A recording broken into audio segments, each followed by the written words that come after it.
spirituelle et pour chaque expérience spirituelle qu'on vit, il y a un cadre que Dieu a pourvu en Christ pour que cette expérience soit possible pour nous.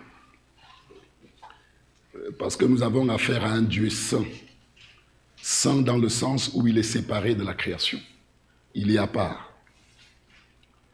Le meilleur des hommes ne peut pas, sur la base de son propre mérite, prétendre accéder dans la présence du Seigneur pour communier avec lui.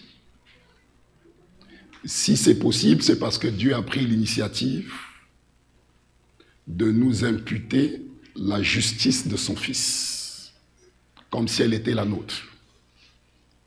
Et c'est sur la base de cette réalité spirituelle que nous pouvons vivre avec Dieu une expérience spirituelle réelle. C'est parce que Dieu en Christ a fait de nous un corps dans lequel il peut habiter que nous pouvons avoir l'assurance cet après-midi de sa présence. Jésus est présent au milieu de nous. On peut en avoir la certitude parce que par l'œuvre qu'il a accomplie, il a pourvu un cadre pour que ce soit possible. Et si on a la foi pour croire qu'il est là, alors on peut ressentir sa présence. Alléluia. Parce que les choses spirituelles ne sont pas loin en termes de distance. Elles sont juste dans une autre dimension. Ouais, et cette dimension est accessible par la foi. J'aimerais vous parler cet après-midi un sujet qui me travaille depuis un moment. La guérison divine. La guérison divine. On a souvent, dans nos prédications, on a souvent insisté, et à juste titre, je pense, on a souvent donné des mises en garde sur des dérives qu'il peut y avoir sur cette thématique. C'est souvent, on a beaucoup insisté là-dessus, au point, au risque, nous-mêmes de ne plus y croire. Ouais. À force de dire attention, attention, il y a des dérives, on ne cherche pas Dieu pour la guérison, on peut en arriver nous-mêmes, en fait, à ne plus croire que Dieu peut guérir. Et j'aimerais donc cet après-midi, sur la base de la parole, nous donner des éléments qui nous permettent d'y croire. Que même si la guérison n'est pas la finalité de ce que Dieu fait, ça reste néanmoins une démonstration de son amour et de sa bonté envers nous. Ça fait partie des choses qui nous ont été données.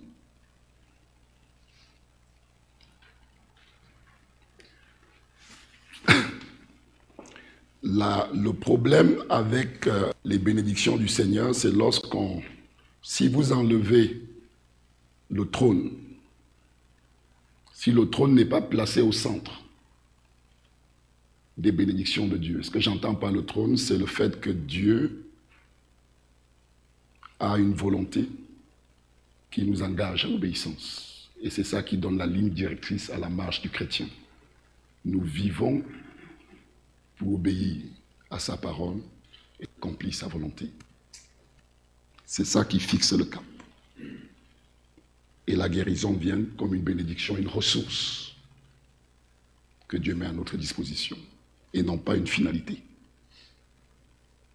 Si on enlève le trône, alors les bénédictions de Dieu nous apparaissent comme un buffet où chacun vient prendre ce dont il a besoin en fonction de telle ou telle technique. Et c'est là que ça pose un problème. Oui? Vous êtes avec moi? Okay. Parce que je vois très sérieux. Je ne sais pas si c'est la fatigue ou si c'est parce que vous prêtez attention à ce que je dis. Sans doute les deux. Ouais, les deux. Alors, je vais lire un passage dans Luc chapitre 5, verset 15, du verset 15 au verset 17. Et ce que je vous propose de faire, on va prendre un événement dans le ministère de Jésus, l'événement qui s'est produit dans le ministère de Jésus, et on va se mettre dans la peau des personnes, des catégories des personnages qui étaient présents. Et sous cet angle-là, on va explorer cette question de la guérison divine. Ça vous va? On va poser un cadre, donc un événement dans le ministère du Christ, et puis on verra qui était présent lorsque la chose s'est produite. Puis on va essayer de se glisser dans la peau de ces personnes-là pour essayer de comprendre ce qu'ils ont vu et ce qu'ils ont compris. Amen. Nous y allons. Luc chapitre 5, verset 15 à 17. Je ne sais pas si ça peut, si on peut afficher pour ceux qui n'ont pas la Bible. Allez, j'y vais quand même, voilà. Sa renommée se répandait de plus en plus, parlant de Jésus. Et les gens venaient en foule pour l'entendre et pour être guéris de leur maladie. Lorsque vous lisez les évangiles, il y a un schéma qui est récurrent dans le ministère de Jésus. Il enseignait sur le royaume de Dieu et ensuite il guérissait les malades et chassait les démons. C'est un schéma qui est récurrent dans son ministère. C'est pour cette raison que c'est formulé de cette façon. Les gens venaient pour l'entendre et pour être guéris de leur maladie. Hein? Donc là, on identifie un premier groupe, la foule. Ok? Continuons. Et lui, il se retirait dans les déserts et priait. Continuons au verset suivant. Un jour, Jésus enseignait. Des pharisiens et des docteurs de la loi étaient là assis. Donc là, on a l'élite d'Israël qui vient assister à l'enseignement de Jésus. Et je trouve intéressant que le texte précise qu'ils étaient assis. Ce qui suppose qu'ils étaient là dans l'intention de scruter le contenu de son enseignement et d'observer les miracles qui se produisaient. Donc, ils étaient assis. Et si on continue la lecture, vous verrez que venus de tous les villages de la Galilée, de la Judée et de Jérusalem, donc il y avait foule. Et cette catégorie des gens-là, ils étaient nombreux. Ils venaient de tous les villages qui étaient là. Sans doute qu'ils avaient entendu lorsque le ministère de Jésus a commencé à prendre de l'ampleur. Et que l'influence de son ministère sur le peuple grandissait. À chaque fois que quelque chose de semblable se produit, les docteurs de la loi et les pharisiens se déplacent en personne. Si c'est une petite affaire, ils ont comment on peut les appeler? Ils ont des gens sur qui qu'ils envoient, voilà, qui vont vérifier pour eux. Mais quand ça devient impactant, comme c'était le cas pour Jean le Baptiste, il se déplace en personne. Il se déplace en personne. Pour d'eux-mêmes scruter le contenu de l'enseignement qui est donné. Parce qu'on ne peut pas, dans ce contexte-là, du juif de l'époque de Jésus, il n'y a pas d'enseignement autre que celui qui a été donné par Moïse. Donc on ne peut pas être créatif et dire des choses. Celui qui enseigne, son enseignement est facilement soumis à évaluation, parce que ça doit être conforme à la loi de Moïse. Ouais. Donc c'est facile de venir évaluer ce qui est dit pour prendre une décision, pour dire si on est en présence d'un problème ou pas. Donc ils se sont déplacés en grand nombre. Vous allez voir pourquoi c'est important, je prends le temps d'insister là-dessus. Ils se sont déplacés pour assister à ce qui se passait. Et la Bible nous dit que la puissance de Dieu, du Seigneur, se manifestait par des guérisons. Donc la puissance de Dieu s'est rendue visible. Alors que Jésus enseignait, la puissance de Dieu s'est rendue visible par les guérisons qui se produisaient dans la vie des gens. Et ça, c'est majeur. Ça me fait penser dans l'Ancien Testament au moment où les Philistins ont capturé l'Arche de l'Alliance et qu'ils ont été déposés l'Arche dans le temple de Dagon, c'est ça? Et le lendemain, quand ils reviennent, leur Dieu était écroulé et démembré. Et la Bible dit, la main de Dieu s'est appesantie sur le peuple. Et ils ont été frappés de maladies d'hémorroïdes, c'est ça? Quelque chose de nouveau de spirituel a été introduit dans le territoire. Et ça a provoqué des manifestations. Ouais. En introduisant l'arche dans leur territoire, ils ont introduit sans le savoir quelque chose de spirituel. Un règne, un trône.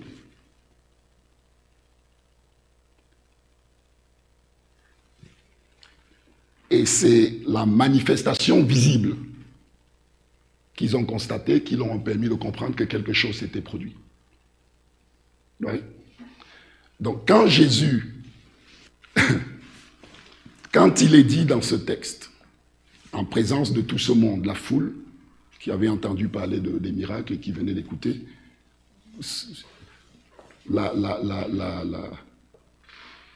les théologiens, pharisiens et docteurs de la loi qui étaient assis là, et la Bible dit la puissance de Dieu s'est rendue visible.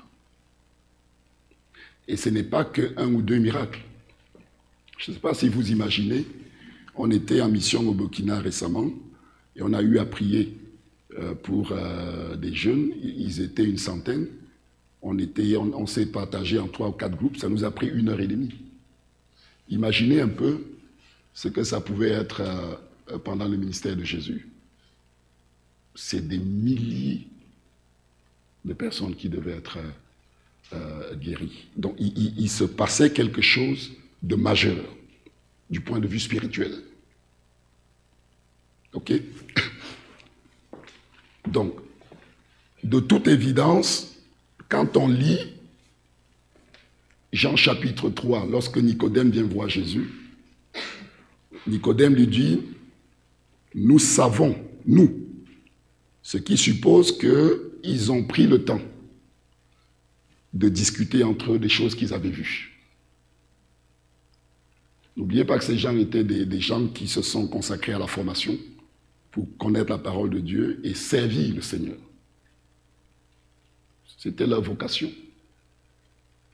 Et là, ils sont en présence de quelque chose d'étonnant. Ils se concertent et puis ils envoient Nicodème comme porte-parole. Et Nicodème arrive, rencontre Jésus, il dit, nous savons que tu es un docteur venu de Dieu.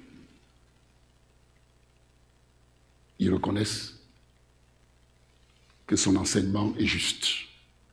Tu es un docteur. Nous le savons. Et ensuite, il ajoute, venu de Dieu. Ce qui pourrait amener à poser la question à Nicodème, voilà, d'où viens-tu? S'il reconnaît que voilà un docteur comme nous, mais venu de Dieu. Ensuite, il ajoute quelque chose qui nous ouvre les yeux. Car aucun homme ne peut faire les miracles que tu fais. À moins que Dieu ne soit avec lui. Ouais. Donc, ils ont reconnu que quelque chose se passait et que cette chose était de Dieu, était voulue de Dieu, était approuvée de Dieu. Et ils avaient besoin d'explications. Et dans la réponse de Jésus, Jésus introduit la notion du royaume de Dieu. Pour lui dire que le règne de Dieu s'est installé sur la terre dans une dimension nouvelle. Et moi, le Christ, je suis l'incarnation de ce royaume. Ma présence est la présence du règne de Dieu. Et la conséquence de cela sont les guérisons et les miracles qu'ils ont pu voir. Donc, première chose concernant la guérison divine, c'est que depuis la venue du Christ, le règne de Dieu est venu au milieu de nous dans une mesure qu'on n'avait jamais connue auparavant.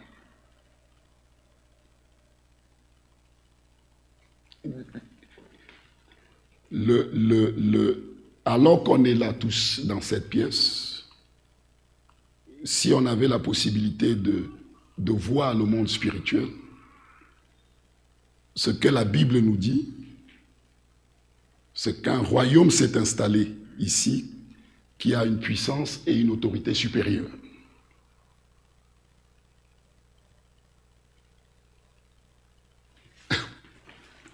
Je disais au début que nous avons des raisons de croire que Dieu peut guérir et que Dieu veut guérir. Parce qu'il a posé un acte par la venue du Christ et par l'œuvre qu'il a accomplie. Je disais en introduction que toute expérience spirituelle valable n'est possible que parce que Dieu a posé au préalable un acte spirituel.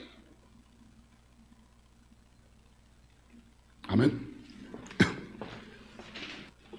Donc, Nicodème et ses amis ne pouvaient arriver qu'à deux conclusions. Premièrement, ils étaient en train de vivre un temps particulier dans l'histoire et que Jésus était l'incarnation de ce temps-là. Ils vivaient quelque chose de particulier dans le calendrier de Dieu. Son royaume s'est approché de nous.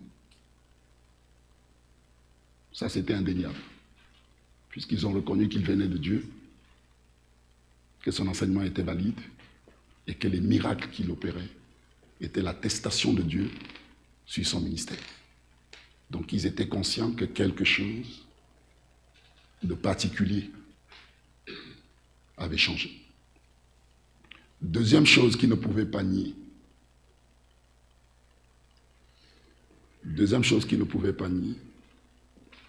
C'est que Dieu, non seulement peut guérir, mais Dieu veut guérir. Parce qu'ils ont vu la foule défiler devant Jésus. Et la bonté de Dieu couler comme un fleuve, un ruisseau, pour soulager des hommes et des femmes qui s'étaient approchés de lui pour l'entendre et pour être guéris de la maladie.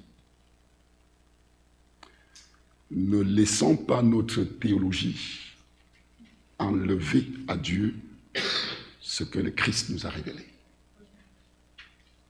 Oui.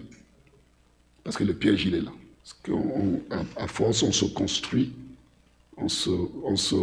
notre Dieu tel qu'on est à l'aise avec.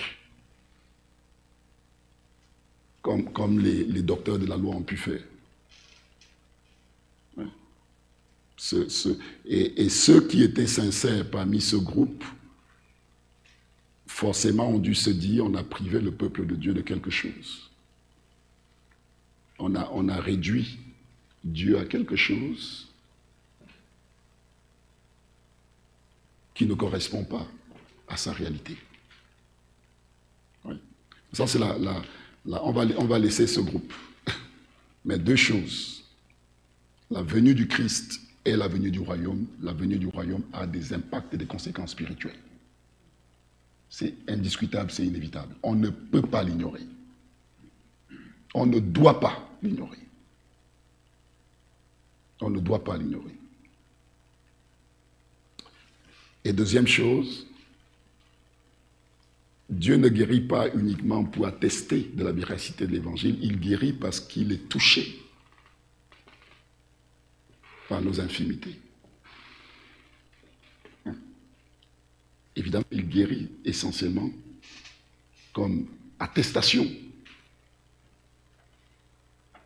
de son règne, mais il guérit aussi parce qu'il est touché par nos souffrances. Ne l'oublions pas.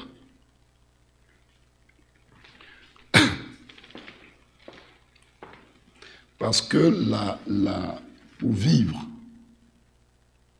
les bénédictions de Dieu, nous devons y croire. Ouais. Pour vivre ce que Dieu donne, nous devons y croire, exercer la foi. Ensuite, la foule.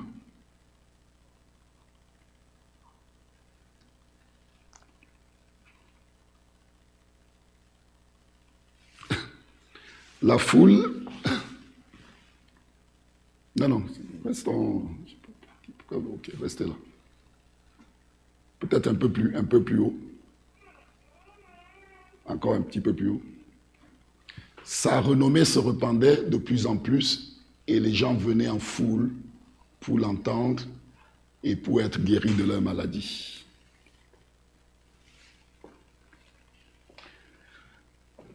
Le monde a besoin, quelquefois, de voir la démonstration de l'amour de Dieu. C'est ce que la foule a vu. C'est ce que la foule a vu. Il y a des gens qui ont vu des voisins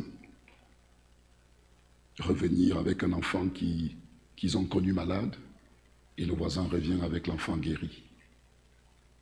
Et la prochaine fois que les voisins allaient voir Jésus, ils se sont dit, je viens, moi aussi. Parce qu'ils ont été touchés de voir la bonté de Dieu qui s'abaisse jusqu'à guérir des simples gens du peuple et les restaurer. Et ils ont été touchés. Le monde a besoin de voir la bonté de Dieu aussi à travers les actes de puissance que Dieu accomplit dans leur vie. Et nous sommes les instruments de Dieu pour cela. Nous sommes les instruments de Dieu. Nous sommes les instruments de Dieu pour manifester cette dimension de Dieu dans le monde. Ouais. Souvent, quand on a des amis, des voisins malades, on devrait prier et s'attendre aussi à les voir guérir. Ouais. Et si on n'est pas conscient de ça, on ne le fait pas. Et on empêche un aspect de la bonté de Dieu d'être révélé au monde. Soit parce qu'on n'y croit pas et on ne le fait pas. Ouais. Parce qu'on a réduit Dieu à notre théologie, à nous. Et non pas à la révélation que Jésus en fait dans les évangiles. Qui nous montre, qui dit « Je ne fais que ce que je vois faire au Père ». Ouais. Et il va même plus loin, il dit « Les œuvres que je fais, c'est le Père qui est en moi, qui les fait ». Donc il nous montre une facette du Père qu'il nous demande de montrer au monde. Qu'il nous demande de montrer au monde. Ensuite, les disciples eux-mêmes. Et là, je suis obligé de prendre un autre texte, puisque dans le passage qu'on a lu, la parole ne nous dit rien. D'ailleurs, c'est souvent qu'on n'a pas d'informations sur la réaction des disciples pendant ces moments. On ne sait pas trop ce qu'ils pensaient. Donc j'ai dû prendre un passage dans l'évangile de Jean. Allô, vous êtes là? Non. Très bien. J'ai dû prendre un passage dans l'évangile de Jean, chapitre 2, verset 11.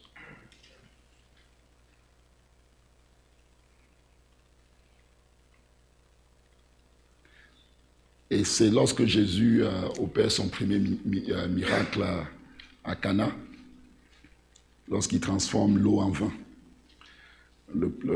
Tel fut à Cana en Galilée le premier des miracles que fit Jésus. Il manifesta sa gloire et ses disciples crurent en lui. Il manifesta sa gloire et ses disciples crurent en lui. Les disciples ont assisté à ces moments où Jésus priait et guérissait des milliers de malades. L'impact est double. Premier impact, ça renforce la foi qu'ils ont dans le fait qu'il est réellement le Fils de Dieu. Et c'est à lui que le Père a donné autorité sur toutes choses. L'ampleur de ce qu'ils ont vu fait qu'il n'y avait plus de doute dans leur cœur. L'ampleur, parce qu'on s'imagine parce que cette scène, à quoi ça pouvait ressembler. Et ce n'est pas une fois. À plusieurs reprises, ils ont été témoins de ces choses. Et la réaction ne pouvait être que pareille. La foi qu'ils avaient en lui grandissait. Que cet homme est le Fils de Dieu. Il est celui à qui Dieu a remis l'autorité de ce royaume spirituel dont il est question. Et nous en avons la preuve. Jésus disait, si par le doigt de Dieu je chasse les démons, alors le royaume de Dieu s'est approché de vous. Il disait aux pharisiens. Le royaume de Dieu est au milieu de vous.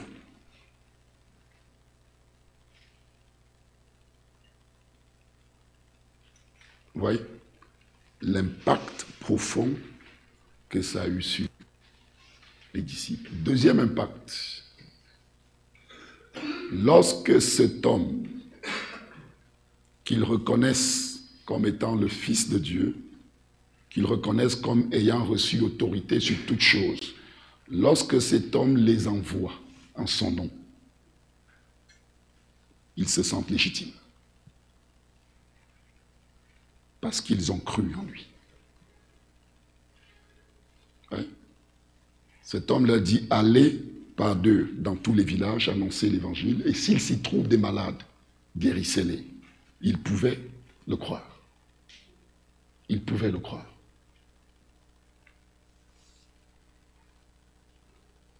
Parce qu'ils avaient vu sa gloire. On a besoin, nous aussi, par la grâce de Dieu, de voir Dieu à l'œuvre. De voir Dieu à l'œuvre pour que notre foi soit affermie. C'est difficile d'y croire quand on ne l'a jamais vu. Ouais, c'est difficile. Et quand on le voit, on était au congrès baptiste jeudi et vendredi, merci. Et j'étais assis à côté d'un pasteur en formation donc on discute, je dis qu'est-ce que tu fais? Il me dit il s'est inscrit en études bibliques, en l'école biblique de Genève.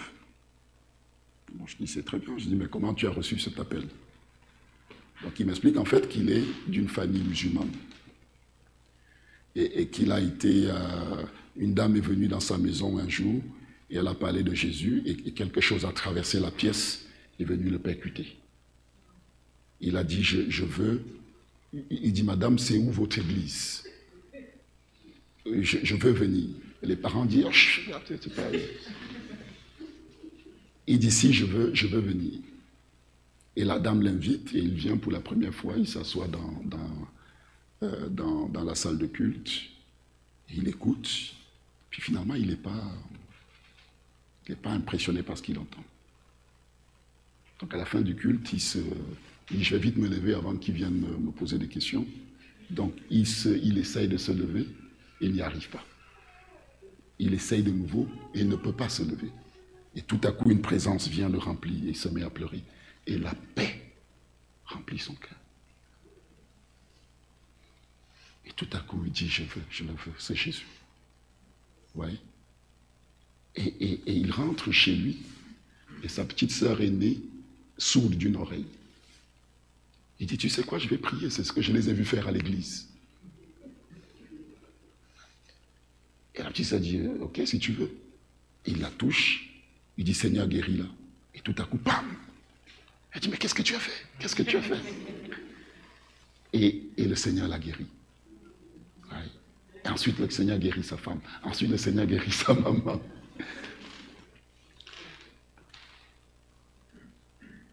Et qu'est-ce que ça, l'impact que ça produit en lui? Jésus est le Christ, à qui le Seigneur a remis autorité sur toutes choses. Oui. De deux, si Jésus l'envoie, alors il peut y aller. Oui. Avant que Jésus n'envoie ses disciples, à la suite de sa résurrection, il dit, tout pouvoir m'a été donné dans le ciel et sur la terre. Sur la base de ça, allez. Allez, allez. On va conclure. Je vais juste rappeler les 3 ou 4 leçons qu'on a pu tirer de nos lectures.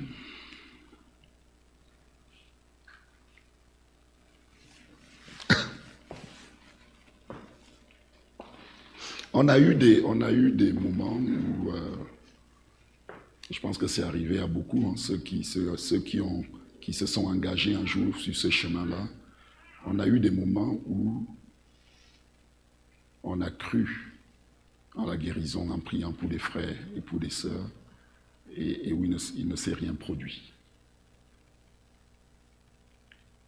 Et puis ça décourage. On dit finalement, est-ce que tout ça fonctionne? Est-ce que c'est vrai? Ouais. Il y a 2 choses, je pense, qu'il faut avoir en tête, concernant le croyant surtout. Parce que nous appartenons au Seigneur, notre vie ne nous appartient plus. Elle appartient à Dieu.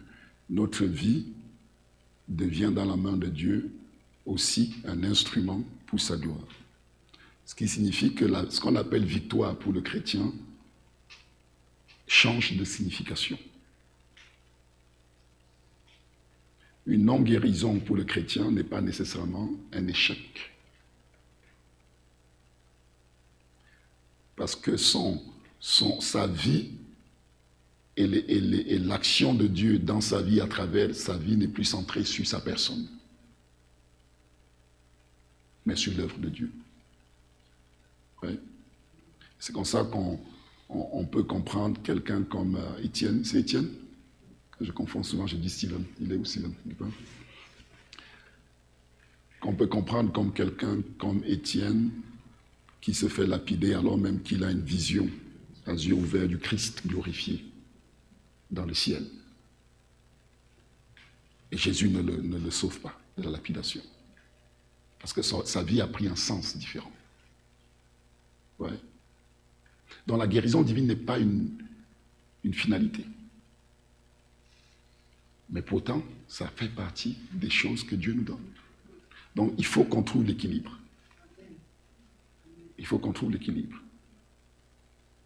Il ne faut pas se mettre de côté la chose parce qu'on n'a pas vu de résultat. Vous voyez ce que je veux dire?